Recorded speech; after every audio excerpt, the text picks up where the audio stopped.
Hi, I'm Tyler McDaniel. I'm a sport and performance psychologist, meaning I have a specialty training in both sport and performance psychology as well as clinical psychology. I'm currently the Director of Sport and Performance Psychology and Wellbeing at Ready, Set, Resilient. We do a lot of consultation services for athletes. So today we're going to talk about kind of the benefits of sports psychology, why it's important to incorporate mental skills training into your daily training regimen, as well as we're going to go over a couple of different skills too.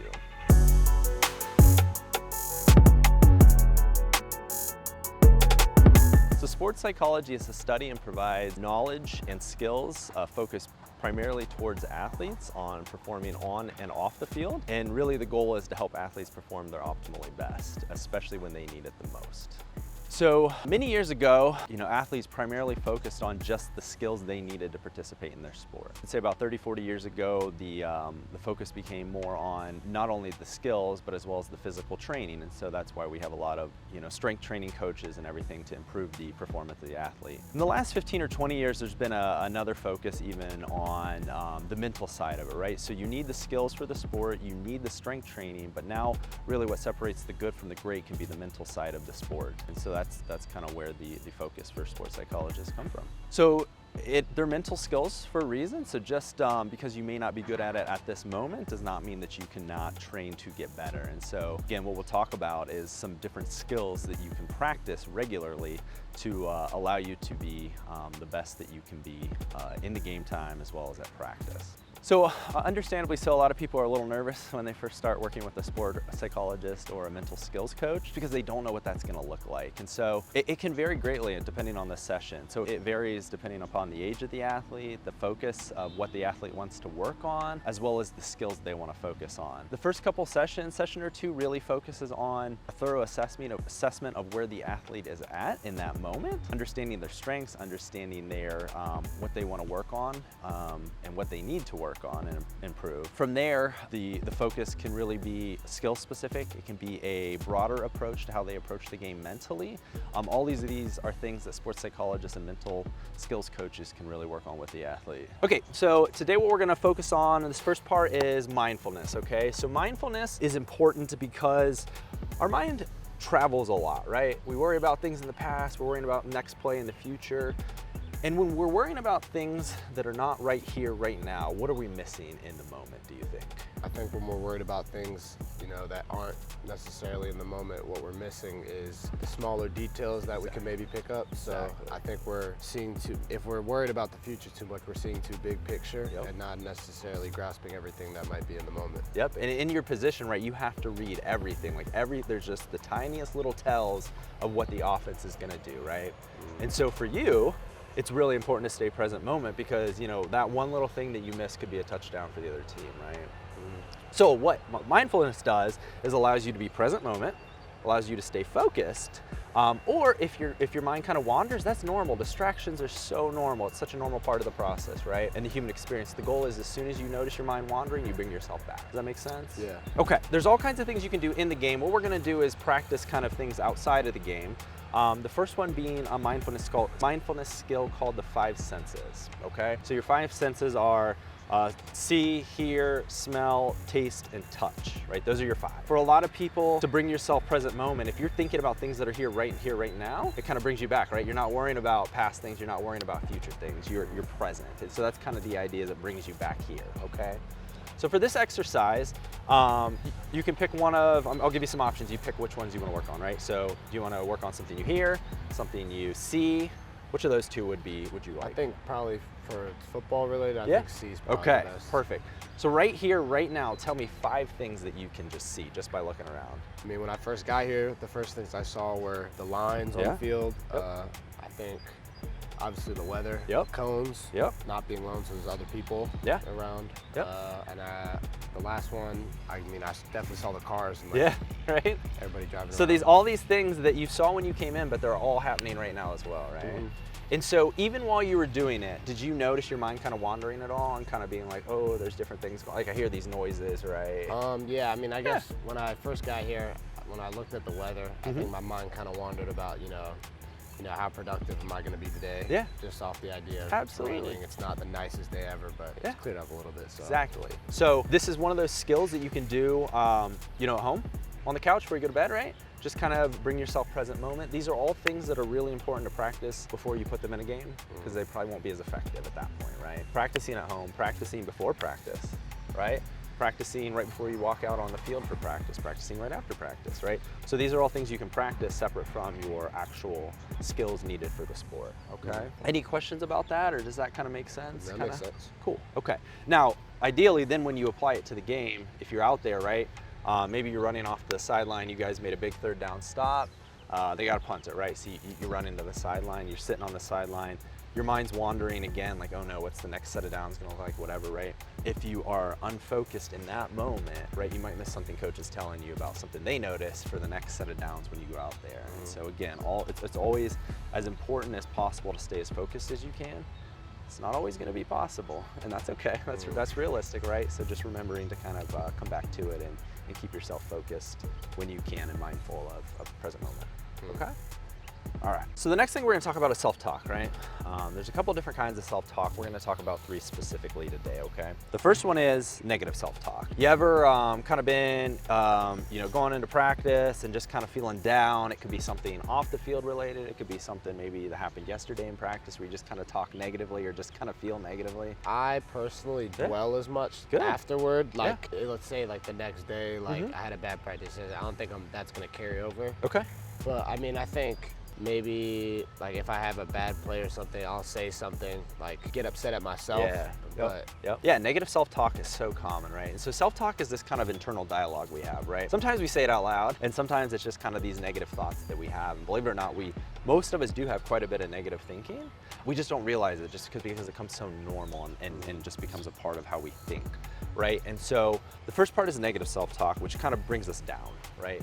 Some people have used it to improve their performance, but I'd say a majority of people kind of impacts them negatively. And so the goal is to recognize negative self-talk, but then not kind of engage in it, okay? The second one is positive self-talk, right? When you're running out on the field for practice or for a game, is there anything you kind of tell yourself to kind of get yourself amped up sometimes? Yeah, I guess I like to bring a lot of energy, so just like not necessarily having to tell myself anything, but like encouraging others also like brings up my level of like enthusiasm and energy in the moment. So yeah, I think it's more of like speaking out loud and like making sure like others can hear me, because picking up others helps me as well. Absolutely. So things like, let's go, we got this, things like that, right? That kind of get you amped up as well as your teammates. Absolutely. And so positive self-talk is really beneficial in the right time, right? The other one is instructional, okay? Instructional is used to kind of twofold. One is it keeps us kind of keeps our mind going about what it is we need to focus on in that moment, right? So I'm sure there are times when during practice, coaches will be setting you up for kind of what the next week looks like, right? This is our next opponent. These are kind of what they like to do. I'm sure from week to week, it may be different what coaches are telling you, right? And so it could be something a coach told you. It could be something that you tell yourself repeatedly. So it could be something very instructional that you know you have to focus on. And when you do that, it kind of reminds you of like kind of 1, this is what I have to do. 2, it kind of keeps you present, right? Like if that's what you're telling yourself and that's what you're doing, you're there present in that moment. Does that make sense? Yeah. Okay. Positive self-talk can be really beneficial at the right time. Instructional self-talk can be really important at the right time. I don't know if you ever watch like the NFL when they mic up the guys, like they'll be running around like talking, kind of lifting each other up, but also you'll see them right before they hit, make a tackle, they'll say something. Right before play starts, they might be saying something to themselves, but they also might be saying something to their teammates to kind of remind them, hey, this is what we practice, let's stop this, right? Let's stop this and get this down. And so this is a skill like anything else, right? If it's not practiced off the field, if it's not practiced in practice, it's probably not gonna hold up in a game. And so that's where it's really important to practice these, kind of all the time as we go. All right, so now we're gonna talk about visualization, all right? So visualization can be really useful, when you're home by yourself, kind of allow you to close your eyes and just kind of think through things. It can also be useful on the field. Let's say like after practice, you want to get a couple more kind of mental reps, if you will, where you can run through the actual drills, but it you know, you don't need other teammates to be out there with you, okay? So really, it's just like physical prep, it's the mental prep of what you're going to be seeing, right? So if it's like, let's say, you know, a Thursday run through, you know the numbers of the players you're going to be watching for, right? You can kind of picture and be as specific as possible what it is. It's kind of like almost a cheat code, right? Where you have all these extra reps before you even get to the game, right? So that's kind of the idea of the visualization piece. So today what we're gonna do is kind of run through. So as we go through it, I'm gonna ask you questions, you just kind of answer and tell me how you're set up, what you're looking for, all of that, okay? Tell me a little bit about what it is right now before the play is snapped that you're looking for on the, you know, on the offensive line there. The first thing I'm looking for is seeing like the whole formation. Okay. And using that as a key to try to predict what play they might run, Yeah. because we generally have an idea. Okay. Like if they're in this formation, they'll most likely run this play. Yeah. So that would be probably the first thing I look at. Okay. And then again, before the snap, you can see whether they motion or try to change it, just to try to move the defense and I guess trick you in a sense. But once the play starts, the first thing I'm looking at is the quarterback and running back. You know, whether it's a handoff, whether it's a fake handoff, like you're looking at, we call it the mesh. Okay. And then obviously for run, it's flow to the ball, go make the play simple. For pass, I guess my eyes are first on the QB's drop. So basically what that means is like, if he kind of sets his feet really quickly, he's looking to throw quickly, there's no reason to pedal. Like your feet can die because you know the ball's coming out quick. And then like, I guess the opposite spectrum of that would be if he's in like we call it a 5-step drop, which is a deep drop. That's when you want to pedal faster because you know the ball's going to come out late and it's going to be a deeper throw. Okay. So I guess those are like some of the keys you can get. So you explained all of that to me, and we're talking literally what, maybe 2-3 seconds? Yeah. Like you have that much information you got to pick up, right? Yeah. Yeah. And I'm sure every team is slightly different of what you're looking for. Picture with me that you guys are playing in Scott Stadium, right? All right. So can you see like the stadium around you? Me personally, no. Yeah. I don't see anything other than what's in on the moment. It's literally just whatever that offense is trying to do. You're playing, right? Yeah. For the purposes of this mental prep, can you see the stadium and kind of how it is? I mean, yeah, you can see a little bit. Okay. Can you like kind of feel your jersey, like feel your pads on, right? Your helmet, the environment around you. What kind of emotions do you have going on? Playing at Scott Stadium, like you use that as fuel. Yeah. I mean, there's a lot of noise. Yep. Like obviously everyone's supporting you, so I guess that's kind of a motivation to, you know, keep your spirits up. Not necessarily use it as like a feeling to be nervous, but just constantly like you're in an environment where you're constantly supported. Yeah. And like these are your fans, so I guess that. Yeah, keep your spirit up. Approach to it. I love that. That's great. So as we're running through this, right? Obviously, as you're explaining it to me, it's a lot slower because you're trying to explain it to me, right? But the reality is as you're running through drills, is it usually like full speed, half speed? Like, how are you kind of thinking about it? I think it depends on kind of, you know, if I'm working out by myself, if I'm working out with a lot of people. For a lot of these drills, I'm not necessarily trying to kill myself, you know, condition myself crazy. It's more about, you know, the technique and like getting my feet right. But I think it's good to do a lot of full speed stuff too, because if you're not doing it full speed, then it's like you're not really training yourself to actually do that motion when you're in a practice or in a game. So I think it is still important to be game speed when you're doing the drill, maybe, but you know, things like, you know, sprinting for 20 yards after is like, you know, it's just going to tire yourself out. And there's only so much you can do. You have so much energy, right? Workout. Absolutely. So as we would do this, and we'll do this here in a second, kind of in real time for you, and you'll kind of just talk through it. But you can do these things at home too, right? So you can do these sitting on the couch. You can kind of close your eyes. You can think through like where your position is on the field, the different things you're looking for that you explained to me just a minute ago. The cool thing about like using the visualization like at home is you can take a different perspective, and that's something to consider. One, is it first person, right? So is it through my eyes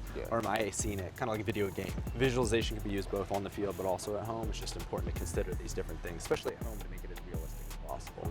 If you're doing a run through, it's pretty easy to make it pretty realistic, right? But if you're at home, just thinking of all these different things like environment, timing, the specific move you're doing, the emotion you're feeling, all of that, right? So these are all important things to, all right? Awesome. All right, so kind of talk me through, like right at pre-snap, like what are the things you're looking for right before they snap the ball? Yeah, I think the visual before the snap and after the snap is where you're gonna basically determine whether you make the play or not. So I think my first look approach is, let's say I'm on the right side of the field and the ball's in the middle, obviously. My first look is I'm gonna look and see, you know, how many receivers are on this side of the field, and that'll determine, you know, maybe whether I'm getting a pass or not, or if they are passing, you know, what routes I'll get out of that. So that'll determine whether I align, you know, if there's maybe 2 receivers, but the number two is on the ball, I might come from, let's say I was back at 10, Yeah. I might come down from 10 and walk down and get to like 5. Okay. And you know, where he's aligned, or say whether he's close to the line, to the lineman, or whether he's out wide, will determine, you know, whether I line up inside or whether I line up outside. And that'll also determine, you know, which foot I have up. Okay. If he's farther inside, I'll put this inside foot back and be on the outside pad of him, because there's more space on the outside. So I know he wants to try to work to get to the outside. Okay. And then the second thing I'll look at is, you know, the formation. And if it's a lot of people bunched in the middle and a lot more bigger guys on the field, you know, you can expect run. Okay. And you don't want to necessarily come too far down, but you just know, like in your head, you know, once the play starts, I can not cheat, but like be more patient to try to, you know, come and help support the run. Absolutely. So I may start back at 10, but I don't want to give away that I kind of know what they're doing. So I'll start in my stance, and once the play starts, instead of immediately, you know, trying to give ground, expecting a pass, I can just stay here, be ready, see the way the ball's flowing, and then I'll come down and make the play. And then once the ball snapped, you know, you see the mesh, whether the ball is ball in hand or ball out hand. So if ball in hand, the quarterback keeps it. You see whether, you know, he sets his feet and it's quick. That's when, again, you would kind of keep your feet patient and, you know, stay in your stance and just wait and kind of see where he's looking. If he's looking right at you, you know, obviously, you know, the ball's coming to you. So you kind of just react to what you see. Okay. And then let's say he has, you know, a deeper drop where he gets the ball, takes a 5-step drop. That's when your first step would be slow, just to kind of make sure he's doing the 5-step. Okay. And then that's when you start pedaling quicker just to get back, because at safety, you know, you're the safety net of the defense. You don't want to let anything behind you, so you got to be the deepest of the deepest. So let's pretend, like, as we're going through it, they hand it off. What's that first move like? They hand it off, even though I'm deep. The reason I don't want to just crash down immediately is because if I do that, well, first of all, I'm the safety, so the ball breaks loose, I have to be the one to down it and make sure he doesn't score. Meaning he might get a few yards, but I can't let him get behind me. Right. So I'm seeing where the hole opens up, seeing where the gap is, and kind of just the cleanup crew, basically. So I'm standing here, you know, reading the play, but once I see it and once I see the hole open up and where the ball's going, that's when I can kind of go immediately. That's the difference between, you know, safety and linebacker. The linebackers have to, you know, run up there, you know, clog everything, but also try to still be patient, make the play. Versus for me, it's not as much of go run into the lineman's chest, you know, get off the block and then go make the play. It's more of, you know, react to what you see. And if, like, sometimes it'll come quick. Like, sometimes you'll be set and it'll come right away. You just got to go. But sometimes you got to be more patient and, you know, come down and make the play eventually. And so as you do this, right, there's a lot of, like, reading, but my guess is at this point in your career, it's a lot of reacting. Yeah, like, it's just, you just pick it up and it goes, right? And so that's where those kind of, like, mental reps, every team's going to look slightly different, but it's those little nuances that make the biggest difference, right, at this point, right? Because you're all really good, or you wouldn't be playing college ball, right? So that's where the mental reps, I think, are so important. Exactly what you just said to me. You just kind of explained it. I saw you look like you were visualizing it, right? Whether or not it kind of felt like it, but you were like seeing where the people were. Kind of in your head, right? And that's so cool to see. Okay, so what happens if they snap it and then they're gonna throw it? Like, let's say they throw it deep off to the left, right? You're over here on the right side. What's kind of the first step then? So if I see, let's say we're in cover 3 and I'm the middle safety. So that would mean I'm the deepest zone player in the middle of the field. Okay. I know, like, me knowing what our defense is, I know I have 2 outside deep players on either side of the field. So my responsibility is just to take out the middle. So the way that would play out for me is on the field, there's the hashes and there's we have, like, dividers, which is landmarks on the field. And I know, like, knowing my landmarks, I know my zone only goes that far. So I'm not trying to make someone else's play, in a sense. Like, the biggest thing is doing your job. So seeing that it's deep, that's when I'm covering ground, getting my pedal, seeing where the quarterback's vision is, you know. If he's looking this way, you know, I'm starting to weave a little bit more that way and just take it, like, the whole defense is going to move with the quarterback's intention. Because if like, let's say, for example, the quarterback is in the middle, he's looking to the right, but the whole defense is just staying where they are. We know the ball is going there. Why wouldn't we just kind of react to what he's telling us? That's why I say, like, everything is off of reaction and just, you know, taking whatever they give you, basically. So, Absolutely. That's awesome. So what are some of the things that you thought today were helpful for you and that kind of stuck out to you? I would say the first thing that stuck out for me was the visual aspect of he talked about the surroundings, you know, when you're on the field.